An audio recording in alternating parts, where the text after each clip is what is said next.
안녕하세요. 건강의 달인 건달입니다. 건강을 유지하기 위한 지표를 무엇으로 삼고 계신가요? 아마도 가장 많은 분들이 체중을 지표로 삼고 계실 겁니다.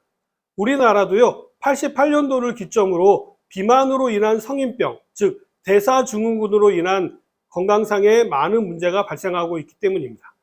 그러나 주변에서는요, 체중이 많이 나가도 건강하신 분들도 많이 계시거든요. 더군다나요, 나이가 들수록 어느 정도의 체중을 유지하는 것이 중년 이후의 건강에 더 도움이 되는 것으로 많은 연구를 통해 알 수 있죠. 그렇다면요, 좀 더 정확하게 건강 관리를 하기 위해서는 어떤 것을 지표로 삼는 것이 좋을까요? 가장 대표적인 것으로 이야기할 수 있는 것이 바로 혈액과 소변입니다. 혈액 검사와 소변 검사를 통해서 우리 몸의 대사가 어떻게 이루어지고 있는지를 확인할 수가 있기 때문입니다. 앞에서도 비만을 대사증후군이라고 말씀드렸는데요. 바로 이러한 대사의 문제로 인해서 건강상의 이상이 나타나는 것이지 단순히 체중이 많이 나간다고 해서 문제가 되는 것이 아니기 때문이죠. 그래서 오늘은요, 특별히 고지혈증에 대해서 말씀드리도록 하겠습니다.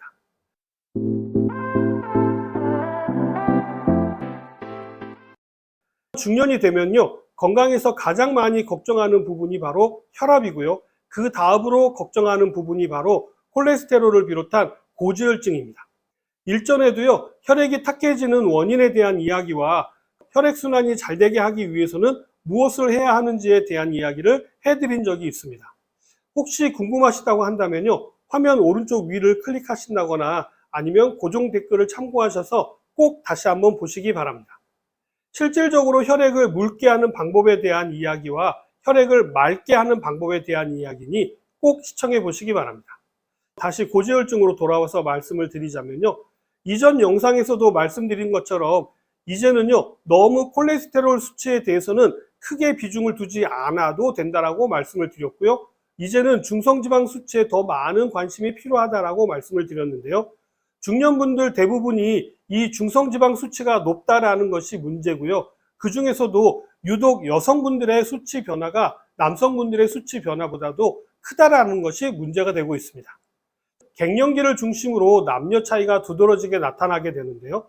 질병관리청 자료에 따르면요, 중성지방의 경우 여성은 30대까지는 남성에 비해서 매우 낮은 편인데 반해서요, 40대 중반 이후부터는요, 그 수치가 급격히 늘기 시작해서 60대 이후가 되어서는요, 여성이 남성분들보다 더 높게 나타났다고 합니다. 술, 담배를 상대적으로 많이 하는 남성의 경우에는요, 60세 이전에는 높은 편이지만 60세가 지나면 오히려 점차 감소하는 것으로 나타났는데요. 나이를 먹어서 정년퇴임을 하게 되면요, 술, 담배를 하는 시간이 줄어들기도 하고요. 건강을 위해서 금연, 금주를 하기 때문이겠죠. 혈액 내 총 콜레스테롤, 그리고 LDL 콜레스테롤이 높은 상태인 고콜레스테롤 혈증 역시 남녀 유병률이 역전되었는데요. 정부의 국민건강영양조사에서 고콜레스테롤 혈증 유병률은요, 여자는 22.6%로 남자 20.9%보다 더 높게 나타났습니다. 1년 전에 비해 남자는 큰 변화가 없었지만요, 여자는 2.3%포인트 증가했기 때문입니다. 이러한 원인으로는요, 혈액 내 건강 상태는 호르몬 변화 외에 식습관이라든지 신체 활동 등이 복합적으로 영향을 미치기 때문인 것으로 나타났는데요. 그중 여성분들의 경우에는 호르몬이 가장 많은 영향을 미친 것으로 알려져 있습니다. 아무래도 호르몬이요, 대사에 많은 영향을 미치기 때문이겠죠. 여성의 경우에는요, 폐경이 건강의 갈림길이라고 이야기할 수 있는데요. 젊었을 때는요, 여성 호르몬이 혈관이라든지 뼈를 보호하여서요, 남성보다 건강상의 이득이 많은 편이었습니다만, 갱년기에는 이러한 보호막이 거치면서 혈관 관련 질병도 높아지게 되고요, 골다공증도 크게 증가하게 되는 것이죠. 60대 중반에는요, 남성보다 혈압도 더 많이 높아지기도 합니다.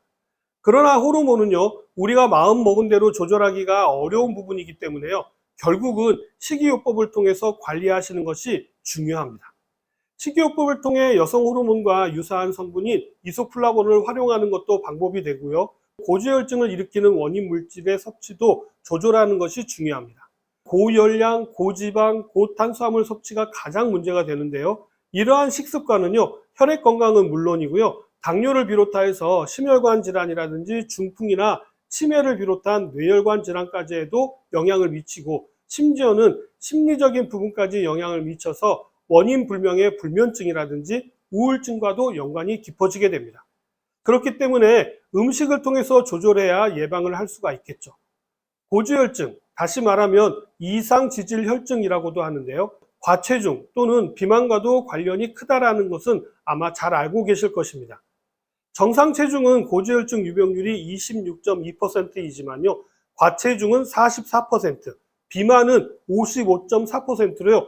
2배 이상 증가하는 것으로 나타났습니다.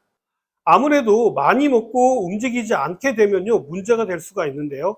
이러한 식습관은 당뇨를 유발하는 데도 영향을 미치게 됩니다. 당뇨가 없는 사람의 이상지질 혈증 유병률은요, 26%에 비해서요, 당뇨가 있는 사람들은 87.1%로요, 그 수치가 급격히 치솟는 것을 알 수 있습니다. 그렇기 때문에요, 고지혈증이나 콜레스테롤 수치가 높다라고 한다면요, 혈당 관리가 중요하다라는 것을 알 수 있는 부분이겠죠. 당뇨가 있게 되면요, 혈액이 끈적끈적해져서요, 혈액순환에도 문제가 발생하게 되고요. 이렇게 되면 여러 가지 합병증을 유발하게 되기 때문에라도 중년에게 있어서 혈당 관리가 아주 중요합니다.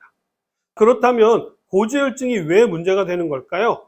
혈액 내 중성지방 농도가 변화되게 되면요, 혈액 상태가 나빠지게 되어서요, 이상지질 혈증이 되고요. 이 상태가 지속되게 되면요, 죽상경화, 즉 동맥경화가 일어나게 되고, 이러한 동맥경화는 심장질환과 뇌혈관 질환을 유발하게 됩니다. 가장 흔하게 발생되는 것이 바로 심근경색과 뇌출혈을 비롯한 중풍이 오게 되는 것이죠. 갱년기에 중년 여성분들의 뇌경색이라든지 뇌출혈이 크게 증가하는 이유가 다 고지혈증과 연관이 있다는 것입니다. 혈액 건강에서 고혈압을 비롯해서 당뇨, 비만, 흡연, 음주, 운동 부족 등 여러 요소와 연관이 있는데요.